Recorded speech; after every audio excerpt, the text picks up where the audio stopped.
खबरों का सारथी। नमस्कार, देश की बात में आपका स्वागत है। मैं हूं मनोज मानस। खबरों का रुख करेंगे उससे पहले देख लेते हैं इस वक्त की अहम सुर्खियां। महाकुंभ में कल डुबकी लगाएंगे पीएम मोदी। महाकुंभ में करेंगे पवित्र स्नान, त्रिवेणी तट पर करेंगे गंगा आरती।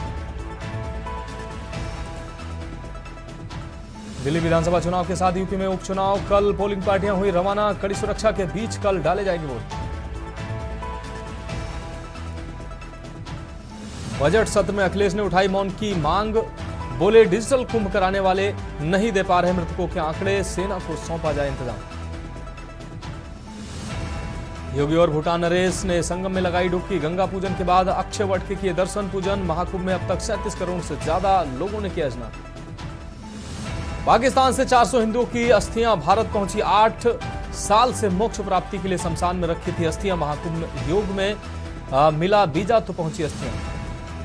10 ग्राम सोने की कीमत 83,000 रुपए पार। ऑल टाइम हाई सोने के दाम 35 दिन में 6,801 रुपए चढ़े हैं। चांदी भी 93,000 रुपए प्रति किलो के पार पहुंची है। की न्यूज, खबरों का सारथी। और अब खबरें विस्तार से। अहम खबर से बुलेटिन की शुरुआत करते हैं। राजधानी दिल्ली से खबर है, जहां प्रधानमंत्री नरेंद्र मोदी ने मंगलवार को लोकसभा में राष्ट्रपति के अभिभाषण पर धन्यवाद प्रस्ताव पर चर्चा का जवाब दिया। इस दौरान प्रधानमंत्री मोदी ने कहा कि मैं बहुत भाग्यशाली हूं कि देश की जनता ने मुझे 14वीं बार राष्ट्रपति के अभिभाषण पर धन्यवाद प्रस्ताव जवाब देने का मौका दिया। मैं जनता का आदरपूर्वक आभार व्यक्त करता हूं। कल और आज सभी माननीय सदस्यों ने धन्यवाद प्रस्ताव पर अपने विचार व्यक्त किए। यह स्वाभाविक है और लोकतंत्र की परंपरा है। जहां जरूरत थी वहां प्रशंसा हुई और जहां कुछ समस्या थी वहां कुछ नकारात्मक बातें भी कही गई। पीएम मोदी ने कहा कि हम 2025 में हैं। एक तरफ से 21वीं सदी का 25% हिस्सा बीत चुका है। आजादी के बाद 25वीं सदी और 21वीं सदी के, आपको बता दें, आजादी के बाद 20वीं सदी और 21वीं सदी के पहले 25 वर्षों में क्या हुआ ये तो समय ही तय करेगा। लेकिन अगर हम राष्ट्रपति के अभिभाषण का सूक्ष्मता से अध्ययन करें तो यह स्पष्ट है कि उन्होंने आने वाले 25 वर्षों और विकसित भारत को लेकर लोगों के बीच विश्वास कायम करने की बात कही है। उनका संबोधन विकसित भारत के संकल्प को मजबूत करता है, नया आत्मविश्वास पैदा करता है और आम लोगों को प्रेरित भी करता है। हमने गरीब को झूठे नारे नहीं, हमने सच्चा विकास दिया।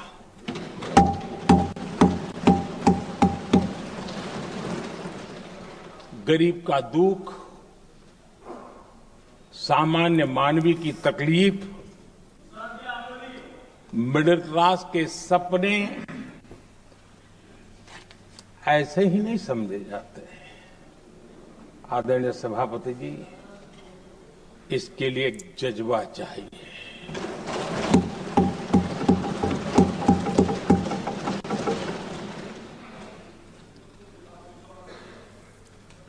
और मुझे दुख के साथ कहना है कि कुछ लोगों में ये है ही नहीं।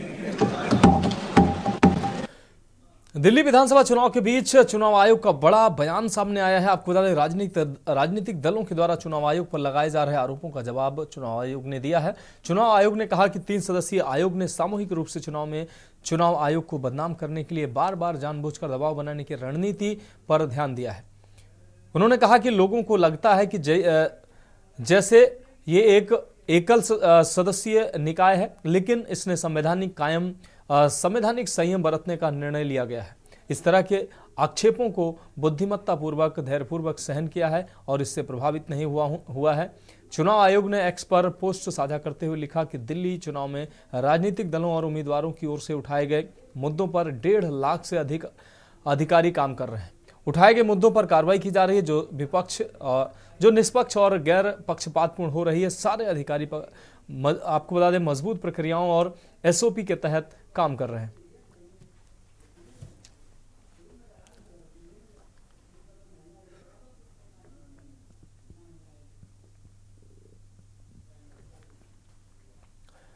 अगली खबर हरियाणा की यमुनानगर से है, जहां प्रॉपर्टी टैक्स जमा न कराने पर नगर निगम की सख्ती जारी है। आपको बता दें 5-5 लाख रुपए से अधिक प्रॉपर्टी टैक्स से दबाए बैठे पोल्ट्री फार्म हुआ, मोबाइल टावर समेत निगम ने 7 बकायेदारों की संपत्तियां सील कर दी। इन बकायेदारों पर लंबे समय से निगम का टैक्स बकाया था। इनमें 5 प्रॉपर्टी यमुनानगर जोन व 4 प्रॉपर्टी जगाधारी जोन की। म्युनिसिपल कॉर्पोरेशन के लिए जरूरी है कि जो जिनका सभी का ड्यूज है वो अपना प्रॉपर्टी टैक्स ड्यूज है जो वो निगम को पे कर दें, ताकि जो विकास कार्य में है वो फंड्स यूज किया जाए, सफाई व्यवस्था सुधारने में, डेवलपमेंट वर्क्स कराने में। तो इसीलिए जो प्रॉपर्टी टैक्स ड्यूज है। रुक करेंगे अगली अहम खबर का। खबर यमुनानगर से, जहां हरियाणा कौशल रोजगार निगम के तहत कार्यरत हटाए गए सिंचाई विभाग के 2000 कर्मियों की बहाली सहित 21 सूत्रीय मांगों को लेकर पीडब्ल्यूडी मैकेनिकल वर्कर्स यूनियन के कर्मियों ने लघु सचिवालय के सामने धरना प्रदर्शन कर जिला उपायुक्त के माध्यम से मुख्यमंत्री के नाम ज्ञापन सौंपा। पीडब्ल्यूडी मैकेनिकल वर्कर्स यूनियन ने कर्मियों ने बड़ी संख्या में इकट्ठा होकर अपनी मांगों को लेकर लघु सचिवालय के सामने धरना प्रदर्शन कर जिला उपायुक्त के माध्यम से मुख्यमंत्री के नाम ज्ञापन सौंपा। हरियाणा सरकार निकालेगा कर्मचारियों को पक्का कराओ। Haryana government PWD mechanical workers union जिंदाबाद। Haryana government PWD mechanical workers union मुर्दाबाद मुर्दाबाद। नायब सरकार मुर्दाबाद मुर्दाबाद मुर्दाबाद। जुल्मेबाजी मुर्दाबाद मुर्दाबाद मुर्दाबाद। सिंचाई विभाग से कर्मचारी निकालने वाली सरकार मुर्दाबाद मुर्दाबाद मुर्दाबाद।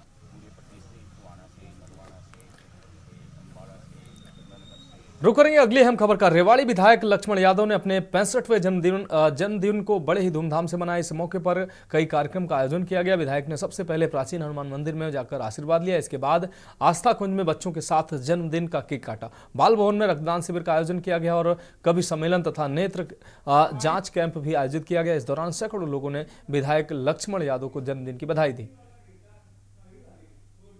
रेवाड़ी शहर के आन बान शान माननीय श्री लक्ष्मण सिंह यादव जी, विधायक रेवाड़ी, जगमोहन अग्रवाल जी और संजय अग्रवाल जी हरियाणा साल से।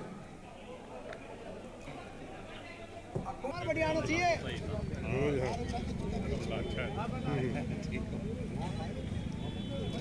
उधर देखो जी, उधर थोड़ा थोड़ा साइड हो जाए।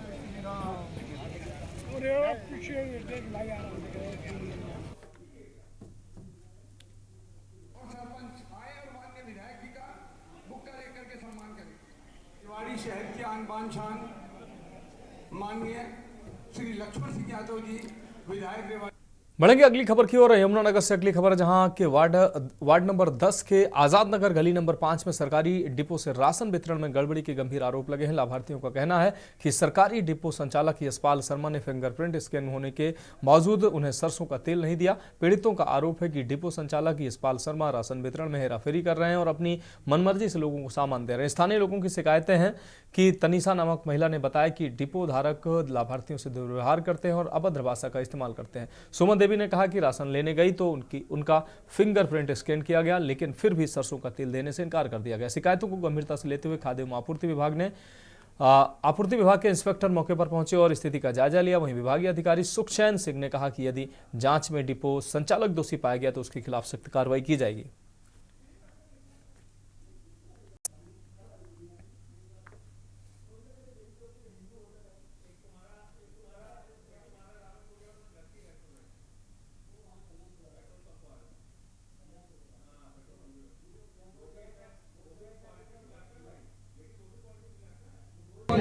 कौन आया था उधार द्वारा पिछले महीने हमें तेल नहीं दिया है। पिछले महीने जो दिसंबर का तेल था वो जनवरी में दिया जाना था, लेट आने करके ना वो 8 लीटर दिया जाना था। हमने 1-2 कार्ड चेक करे, उन्होंने मतलब चीनी तो दी है, तेल निकाला, तेल दिया नहीं है। इसलिए हमने सारे कार्ड चेक करके जो कार्ड चेक करेंगे, अगर तेल दिया हुआ इनको ना देकर निकाला होगा तो फिर कार्रवाई होगी। तेल नहीं देते, चीनी देकर कहते क्या है हम नहीं दे रहे, तेल आया नहीं है, कब से सरकार के तरफ तेल नहीं आया। पिछले महीने का हमें दिया नहीं है, कहते चीनी देके कहते कि यहाँ से जाओ तुम्हारा तेल नहीं आया। खाली चीनी देकर भगा दिया। तो खबरों में वक्त एक ब्रेक का, जल्द हाजिर होंगे। आप देख रहे हैं के न्यूज खबरों का। के बाद इसकी बात में एक बार फिर से आपका स्वागत है। रुक करेंगे अगली अहम खबर का। कन्नौज से अहम खबर है, जहां यूपी मत्स्य पालन मंत्री संजय निषाद का बयान सामने आया। भाजपा पर हमला बोला है उन्होंने। भविष्यवाणी उन्होंने भविष्यवाणी भी की कि पार्टी बटेगी, भाजपा में धोखेबाजों से बुरा होगा भविष्य। संजय निषाद विभीषण और धोखेबाज आपको बता धोखेबाजी करेंगे, भाजपा का वंटाधार होगा। कन्नौज दौरे पर भाजपा की खामियां उजागर की हैं। संजय निषाद ने मुलायम और अखिलेश की तारीफ की। संजय निषाद का दावा कि भाजपा मजबूत पड़ने वाली।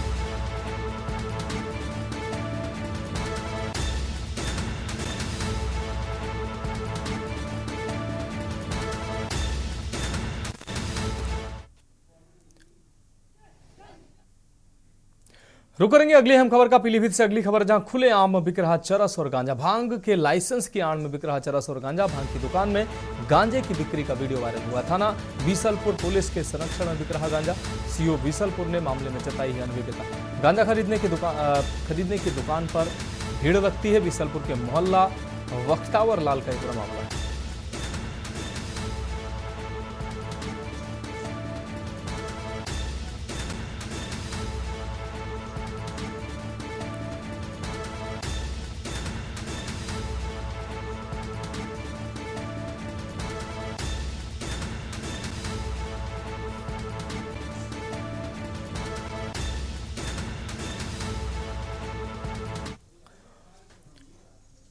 बढ़ेंगे अगली अहम खबर की ओर। आगरा से अगली अहम खबर है जहां छत पर सांड चढ़ने से हड़कंप मच गया। मकान की छत पर सांड चढ़ने से लोगों में हड़कंप मच गया। ग्रामीणों ने रस्सियों की मदद से सांड को नीचे उतारा। चारा दिखाते हुए मकान की छत से नीचे उतारा। नीचे उतारने में 2 घंटे कड़ी मशक्कत करनी पड़ी। सांड को उतारने का वीडियो सामने आया। थाना बाह क्षेत्र के कस्बा जरार का यह पूरा मामला है।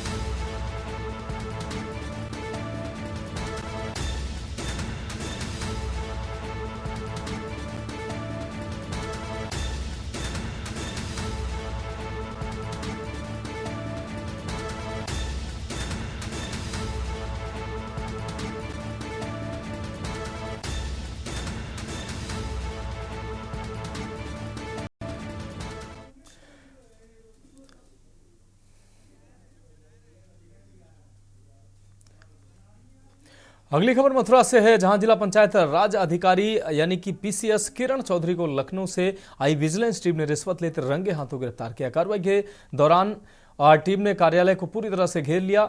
महिला पीसीएस अधिकारी किरण चौधरी के इंद्रप्रस्थ कॉलोनी स्थित आवास पर टीम पहुंची थी। यहां शिकायतकर्ता द्वारा उन्हें 70,000 रुपए की रिश्वत दी गई।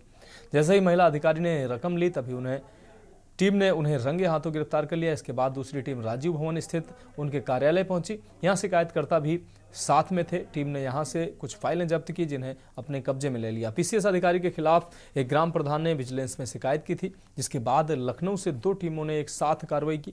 टीम महिला अधिकारी को अपने साथ लखनऊ ले गई।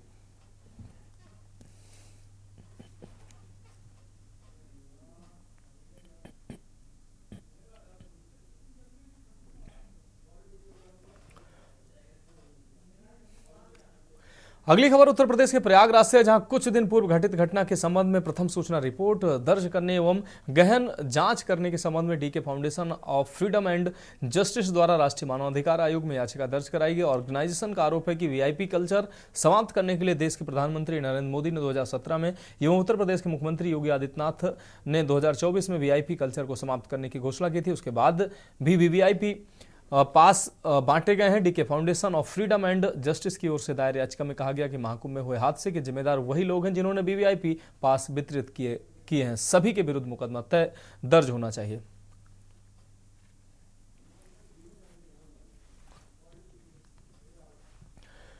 अगली खबर बुलंदशहर से है, जहां थाना जहांगीराबाद कोतवाली क्षेत्र में स्थित रामगढ़ी गांव में फूड पॉइजनिंग का गंभीर मामला सामने आया है। गांव के लोग सियाना तहसील के गांव चांसी रसूलपुर में एक बारात में शामिल होकर लौटे थे, जिसके बाद रात में अचानक उनकी तबीयत बिगड़ने लगी। खाना खाने के बाद लगभग 40 लोग बीमार पड़ गए। मामले की गंभीरता को देखते हुए बुलंदशहर के मुख्य चिकित्सा अधिकारी ने कार्रवाई करते हुए मौके का दौरा किया। सामुदायिक स्वास्थ्य केंद्र के प्रभारी डॉक्टर आशीष मुदगल के नेतृत्व में मेडिकल टीम ने गांव में स्वास्थ्य शिविर लगाया। वर्तमान में 20 लोग गंभीर हैं, जिनको जहांगीराबाद सामुदायिक स्वास्थ्य केंद्र में भर्ती कराया गया, जहां उनका उपचार जारी है।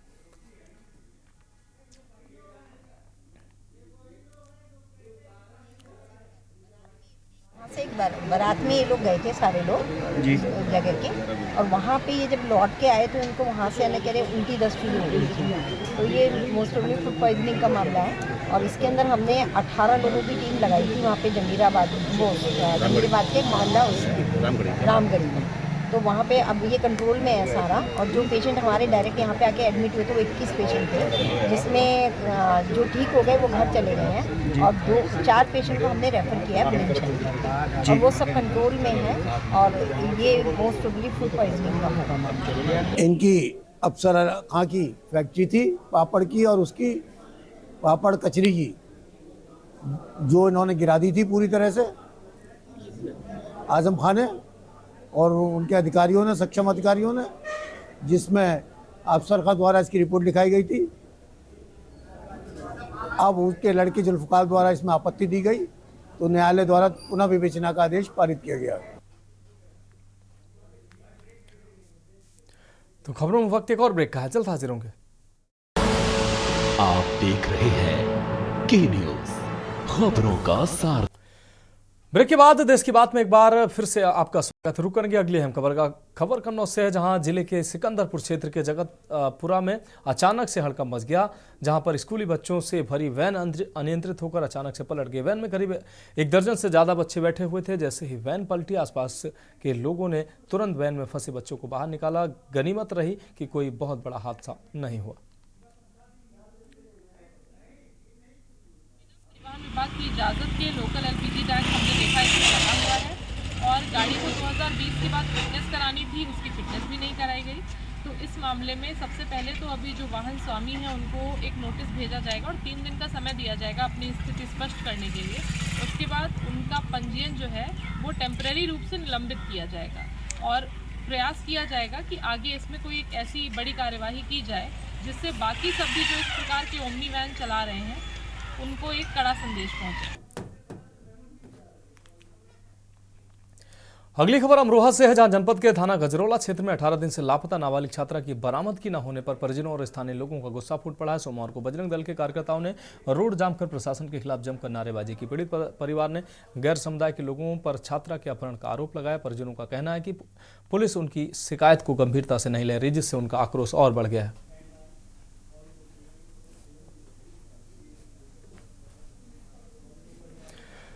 अगली खबर गाजियाबाद से, जहां लोनी कोतवाली पुलिस ने एक बड़े वैवाहिक समारोह में पैसों से भरे बैग लूटने वाले गिरोह के 2 बदमाशों को गिरफ्तार किया। यह गिरोह दिल्ली एनसीआर क्षेत्र में सक्रिय था और केवल शादियों के सीजन में ही अपनी वारदात को अंजाम देता था। पुलिस के मुताबिक ये बदमाश वारदात से पहले आयोजन स्थल पर रेकी करते थे और ध्यान रखते थे कि किसके पास कितनी नकदी और कीमती सामान है। बदमाशों ने अक्सर शादी समारोह में शामिल होकर अपनी घातक योजनाओं को अंजाम दिया। जैसे ही उनका शिकार कार्यक्रम स्थल से बाहर निकलता, वे तुरंत उसके बैग को छीनकर फरार हो जाते थे।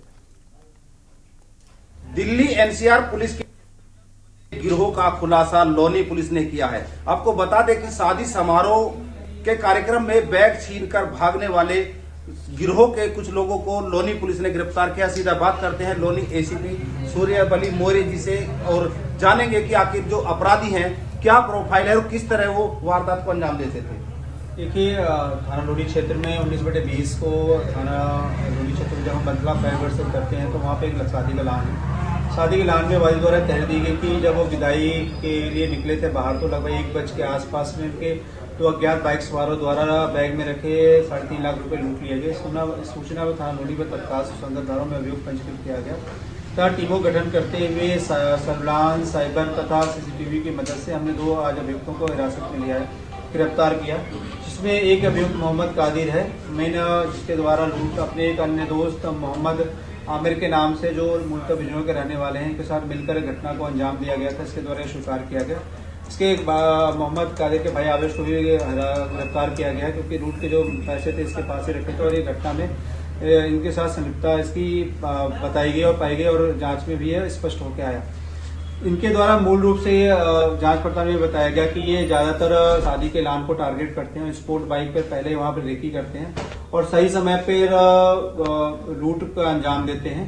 मोहम्मद कादिर के आपराधिक इतिहास की बात की जानकारी की गई तो इस पर पूर्व में ही लूट, चोरी और फायरिंग के मुकदमे पंजीकृत हैं विभिन्न जनपदों में और इस संबंध में और गहनता से जांच पड़ताल की जा रही है और जो एक अभियुक्त फरार है उसकी गिरफ्तारी के प्रयास किए जा रहे हैं। बड़ा सवाल उठता है कि जिस तरह जो अपराधी थे कहीं ना कहीं पुलिस के लिए भी सरदर्द थे, क्योंकि जैसा आपने बताया कि केवल शादी समारोह के यानी कि केवल जो वैवाहिक कार्यक्रम चलते थे उस समय पर ये एक्टिव रहते थे, उसके बाद ये शांत बैठ जाते थे। तो आखिर किस तरह पुलिस इन तक पहुंच पाई? ये मैंने बताया जैसे कि जब ये घटना अंजाम हुई तो हमने पूरे रोड के सीसीटीवी कैमरे और सर्विलांस साइबर की मदद से हम इनके पास पहुंचे और जब हमने पूरी तरह तस्दीक कर लिया कि ये व्यक्ति घटना में शामिल है तो उसके बाद हमने इसकी गिरफ्तारी की और पूछताछ में इसके द्वारा घटना को स्वीकार किया गया। जिस तरह जो अपराधी है आपने इनको गिरफ्तार किया है, अगर इनके प्रोफाइल की बात करें, इनके शिक्षा की बात करें, कितने पढ़े लिखे और दिखावे के लिए या किस तरह कहा जा सकता है कि कार्य क्या करते थे? इसके अलावा ये मूल रूप से ये दिखाने को एक यहाँ पर मोमोज के ठेले लगाते हैं दिल्ली में और पढ़े लिखे नहीं है बहुत ज्यादा और इनके द्वारा बताया गया, कोई स्पष्ट बताया नहीं है, कोई बता रहा था कि हम 5 पास से 6 पास से, ये बताया गया। ज्यादातर ये और दिखाने को ये मोमोज लगाते, लेकिन मूल काम इनका यही था कि ये स्पोर्ट्स बाइक से दिल्ली एनसीआर क्षेत्र में लूट की घटनाओं को अंजाम दिया। कुल कितने लोगों का गिरोह है इन लोग? इस संबंध में अभी जांच पड़ताल की जा रही है। फिलहाल अभी 2 अभियुक्तों को गिरफ्तार कर रिमांड में भेजा जा रहा है और एक आमिर जो फरार चल रहा है। इस समय और गहनता जांच की जाएगी, जो भी इसमें शामिल हो उनके खिलाफ आवश्यक वैधानिक कार्रवाई सुनिश्चित की जाएगी। ये थे हमारे साथ लोनी एसीपी सूर्यवली मौर्य, जिन्होंने बताया कि जो अपराधी थे काफी शातिर किस्म के थे और स्पोर्ट्स बाइक का प्रयोग करते थे, जिससे कि कोई अगर पीछा भी करना चाहे तो इन लोगों को पकड़ ना सके। काफी अब देखना होगा कि अब आने वाले सीजन में, क्योंकि शादियों का सीजन चल रहा है, तो इस अपराध पर कितनी लगाम लग पाएगी। जयवीर मावी, के न्यूज गाजियाबाद। अगली अहम खबर बाराबंकी से, जहां 4 साल पहले खेतों में काम करने वाली 16 वर्षीय दलित किशोरी की हत्या कर उसका 100 इंदिरा नहर में फेंकने वाले हत्यारोपियों को पुलिस ने गिरफ्तार कर लिया। स्वाट सर्विलांस और लोनी कटरा पुलिस की संयुक्त कार्रवाई में हत्यारोपी अनिल वर्मा को गिरफ्तार किया गया। हत्यारोपी अनिल वर्मा ने कुल 3 शादियां की थी, लेकिन फिर भी उसका मन नहीं भरा और उसने किशोरी को प्रेम जाल में फंसाकर उससे अपनी हवस का शिकार बना लिया।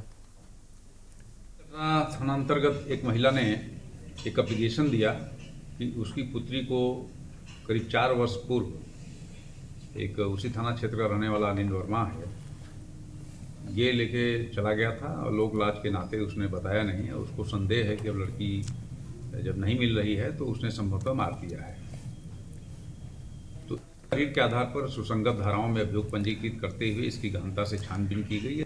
अगली खबर गाजियाबाद से है, जहां लोनी अंकुर विहार थाना क्षेत्र के आकाश विहार कॉलोनी के खाली पड़े प्लॉट में 35 वर्षीय युवक का लहूलुहान हालत में शव मिलने से इलाके में सनसनी फैल गई। कॉलोनी निवासियों की सूचना पर घटनास्थल पर पहुंचे, जिसकी सूचना पुलिस को दी गई। सूचना मिलते ही मौके पर पहुंची पुलिस जांच पड़ताल में जुट गई। कानपुर के थाना नौबस्ता में अधिवक्ता को थप्पड़ मारने वाले सिपाही के खिलाफ कार्रवाई न होने से नाराज अधिवक्ता आज कानपुर पुलिस कमिश्नर अखिल कुमार से मिलने उनके कार्यालय पहुंचे। अधिवक्ता ने मीडिया से बात करते हुए बताया कि कानपुर दक्षिण के नौबस्ता थाने में तैनात अंकुर नाम के सिपाही ने पहले तो अधिवक्ता से बुरा बर्ताव किया। जब अधिवक्ता ने इसका विरोध किया तो सिपाही द्वारा मौके पर अधिवक्ता को जोरदार थप्पड़ मार दिया गया। थप्पड़ इतना जोरदार था कि अधिवक्ता का चश्मा टूट गया। सिपाही जिस पर पीड़ित अधिवक्ता ने नौबस्ता थाने में आरोपी सिपाही के खिलाफ मुकदमा दर्ज करने के लिए प्रार्थना पत्र दिया। मामले में मुकदमा तो दर्ज कर लिया गया, लेकिन फिलहाल कोई कार्रवाई नहीं हुई थी, जिसके बाद आज अधिवक्ता कमिश्नर से मिलने पहुंचा। कमिश्नर ने कार्रवाई के निर्देश दिए हैं।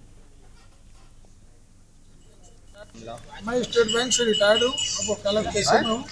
थाना नौबस्ता में अंकुर कुमार नाम के सिपाही ने बिना वजह मुझको तो बहुत जोर से थप्पड़ मारा, जिसकी वजह से चश्मा टूट कर मेरी आँख में लग गया और आँख में भयंकर चोट आ गई। मुझे दिखाई नहीं दे रहा था और मैंने उसके खिलाफ पुलिस में दौड़े, लेकिन कोई सुनवाई नहीं हुई तो मैंने कोर्ट से कराया और मैंने आरटीआई द्वारा सीसीटीवी रिजर्व करने के लिए कहा और एसीपी नौबस्ता से व्यक्तिगत रूप से मिलकर भी मैंने सीसीटीवी को रिजर्व करने के लिए कहा।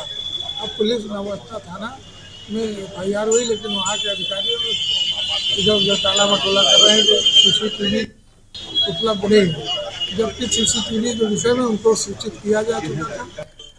रुक करेंगे अगली अहम खबर का। खबर कानपुर से है, जहां आरोग्य धाम के होम्योपैथिक चिकित्सक डॉक्टर हेमंत मोहन, डॉक्टर आरती मोहन एवं संस्थापिका श्रीमती पुष्पा मोहन ने समाज के इस रोग को दूर करने के लिए युवाओं को धूम्रपान एवं पान मसाले के साथ शराब का सेवन न करने के लिए प्रेरित किया। विश्व कैंसर दिवस के अवसर पर आरोग्य धाम की वरिष्ठ होम्योपैथिक चिकित्सक डॉक्टर आरती मोहन ने महिलाओं को धूम्रपान, पान मसाला एवं शराब के दुष्परिणामों के बारे में विस्तार पूर्वक जानकारी देते हुए कहा कि इससे कैंसर के कारक का पदार्थ सेवन करने से गर्भपात में पल रहे बच्चे पर बुरा असर पड़ता है।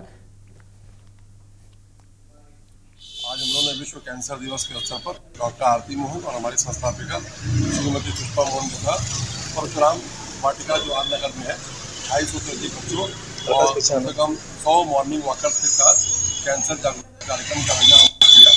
वहाँ छोटे छोटे बच्चों को कैंसर, तंबाकू, गुटखे के परिष्कार के लिए उन्होंने बोला और वहाँ पर जितने भी मॉर्निंग वॉकर को बच्चे कुल मिलाकर 350 से ज़्यादा लोगों को उन्होंने शपथ दिलाई। अच्छा, बच्चों को लाने का उद्देश्य ये था कि आज के जो बच्चे हैं कल के नौजवान होंगे और उनको ये भी बोला कि अगर आपके माता पिता या आपके पड़ोस में कोई खा रहा है तो आप लोग उनको टोकें और कैंसर के दुष्प्रभावों पर चर्चा भी की गई। और साथ साथ हम लोगों ने मेडिकल क्विज का भी आयोजन किया। जिन बच्चों ने lung cancer, liver cancer, mouth cancer के बारे में बताया उनको हमारी संस्थापिका पुष्पा मोहन जी ने चॉकलेट देकर सम्मानित भी किया और बच्चों ने हम लोग के साथ बहुत सारे सवाल जवाब करे और हम लोगों ने ये भी बताया कि हमारे भारतवर्ष में 9 लाख से ज़्यादा लोग की कैंसर से मौत हो रही है। तो फिलहाल देश की बात में अभी के लिए इतना ही। मुझे दीजिए इजाजत और आप देखते रहिए के न्यूज़ इंडिया।